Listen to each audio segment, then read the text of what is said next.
Porque a decisão mais difícil não é a primeira, é a de honrá-la quando tudo puxa de volta a manter a escolha o que fazer no dia em que a motivação desaparece e fica só a responsabilidade de continuar a um dia específico em qualquer mudança real que ninguém menciona quando falam de transformação pessoal. Não é o dia da decisão, esse tem energia, clareza, alívio.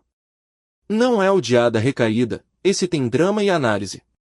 É um dia meio, sem nenhuma dessas coisas. Um dia em que a motivação inicial já passou, a novidade já acabou, o desconforto ainda está presente, e não há razão especial para continuar para além do facto de teres decidido que ias. Drama. Com silêncio. Com um hoje não que se repete até se tornar nunca. Manter uma escolha não é sobre motivação. Motivação é temporária por desig, é a ignição, não o combustível. O que mantém uma escolha ao longo do tempo é completamente diferente do que a começa. Energia e que foi morrendo gradualmente? O que aconteceu exatamente no período entre a decisão e o abandono? Consegues identificar o dia ou semana em que começou a ceder? Existe investigação extensiva sobre como a motivação funciona ao longo do tempo em processos de mudança. O padrão é surpreendentemente cons. A motivação começa alta, alimentada pela novidade, pelo alívio da decisão, pela antecipação do que vem. Depois desce. Sempre. A velocidade varia, mas a descida é garantida. E é aqui que a maioria das pessoas interpreta a descida de motivação como sinal de que a mudança não era certa, ou que não são a pessoa certa para ela. A descida de motivação não é sinal de que erraste. É a fase normal de qualquer mudança, e é exatamente a fase onde se decide se a mudança é aérea ou temporária. James Clear, no seu trabalho sobre formação de hábitos, descreve a diferença entre motivação e sistema. Motivação é o que te faz começar, sistema é o que te faz continuar. A maioria das pessoas investe toda a energia em motivação, e nenhuma em construir o sistema que funciona quando a motivação acabar. Victor Frankl, de uma perspectiva completamente diferente, argumentou que o que sustenta a ação humana quando as condições são difíceis não é prazer nem motivação, é sentido.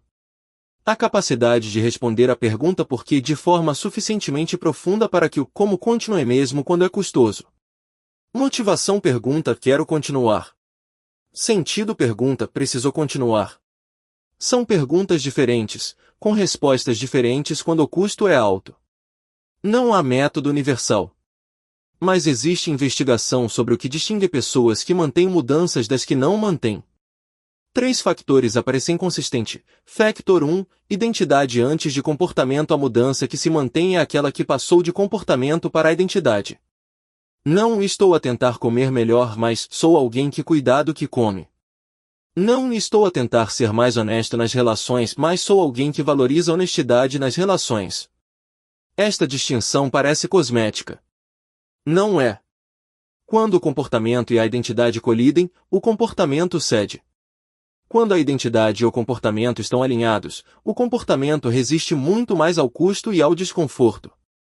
A pergunta prática, a mudança que estás a tentar manter, já passou para a tua identidade? Ou ainda és alguém que está a tentar? Factor 2, clareza sobre o porquê profundo não o porquê superficial. Quero ser mais saudável, quero ter melhores relações, quero ganhar mais. O porquê que existe por baixo desse, que responde à pergunta e por que é que isso importa. Exercício. Pega no teu porquê e pergunta e por que é que isso importa, 5 vezes consecutivas.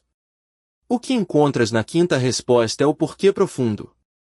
É esse que sustenta a ação nos dias difíceis, porque é suficientemente próximo de quem és para que abandonar a mudança custe mais do que continuar. Factor 3, sistema que funciona sem decisão cada vez que tens de decidir ativamente se vais continuar com a mudança, gastas energia e crias oportunidade de falhar. A mudança que se mantém é aquela que foi estruturada de forma a não requerer decisão constante. Isto significa tornar o comportamento novo o caminho de menor resistência. Reorganizar o ambiente, as rotinas, as relações de forma a que continuar seja mais fácil do que parar. Não eliminar a escolha, reduzir o custo de fazer a escolha certa. Enquanto dura a motivação. A mudança que foi construída como sistema dura enquanto o sistema existir. Existe um princípio simples que a investigação em psicologia comportamental documenta com consistência: a ação precede frequentemente a motivação, não o contrário. A maioria das pessoas espera sentir-se motivada para agir. Mas em mudanças de longo prazo, a sequência inverte-se. Eides primeiro, mesmose em motivação, mesmo com resistência, mesmo com o custo visível. E a ação cria as condições para a motivação regressar. No dia sem motivação, o objetivo não é recuperar a motivação antes de agir. É agir com a quantidade mínima necessária, e confiar que a motivação segue a ação, não o contrário. Quantidade mínima necessária é um conceito útil aqui. Não o ideal. Não o que fazias quando estavas motivado. O mínimo que mantém a direção. Uma frase do diário em vez de uma página. 10 minutos de movimento em vez de 1 hora. Uma conversa honesta em vez de uma resolução completa. O mínimo mantém a identidade. E identidade mantém a mudança. Mudança que estás a tentar manter? O que é o suficiente para dizer que continuaste, mesmo num dia difícil? Toda gente que mantém uma mudança real durante tempo suficiente teve recaídas. Não é exceção, é regra. A questão não é se vais recair. É o que fazes quando acontece. Recaída tratada como fracasso, vergonha, abandono da mudança. Recaída tratada como dado, análise, ajuste e continuação. A diferença entre as duas respostas não é força de caráter. É o modelo mental que tem sobre o que uma recaída significa. Se significa, falhei, é o fim. Se significa, aqui está a informação sobre onde o sistema tem fraqueza, é o começo de uma versão melhor do sistema. Investigação sobre recaída em mudanças de comportamento, incluindo a cessação tabágica, mudanças alimentares, exercício físico, mostra consistentemente que pessoas que mantêm mudanças a longo prazo não têm menos recaídas. Tem uma relação diferente com as recaídas que têm. Recair não desfaz o progresso. Desistir depois de recair desfaz o progresso. Manter uma escolha é provavelmente o trabalho mais silencioso que existe. Não tem o drama da decisão original. Não tem a visibilidade de um resultado final.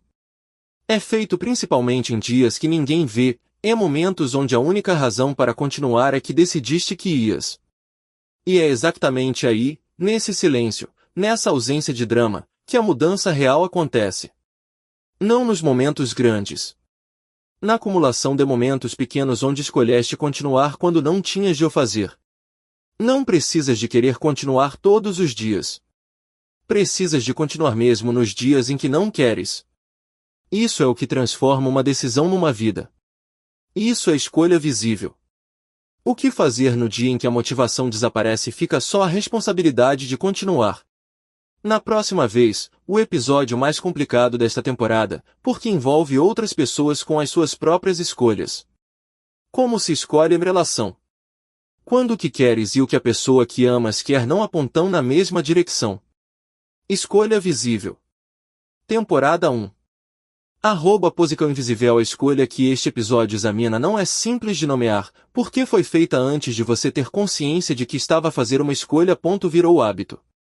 Virou identidade. Virou a forma como as coisas são.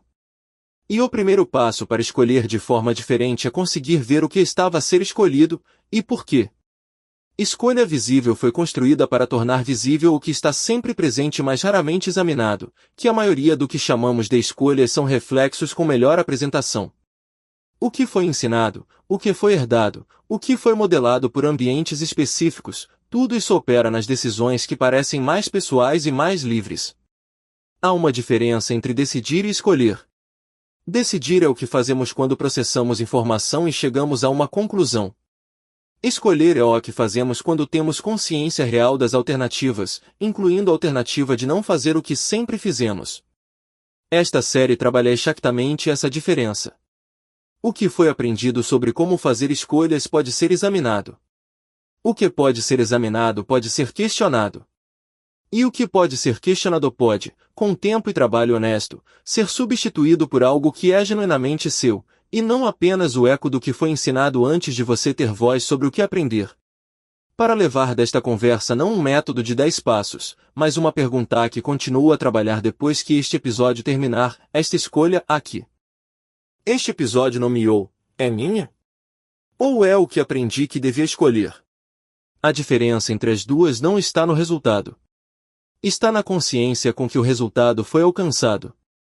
A escolha que este episódio examina não é simples de nomear, porque foi feita antes de você ter consciência de que estava a fazer uma escolha.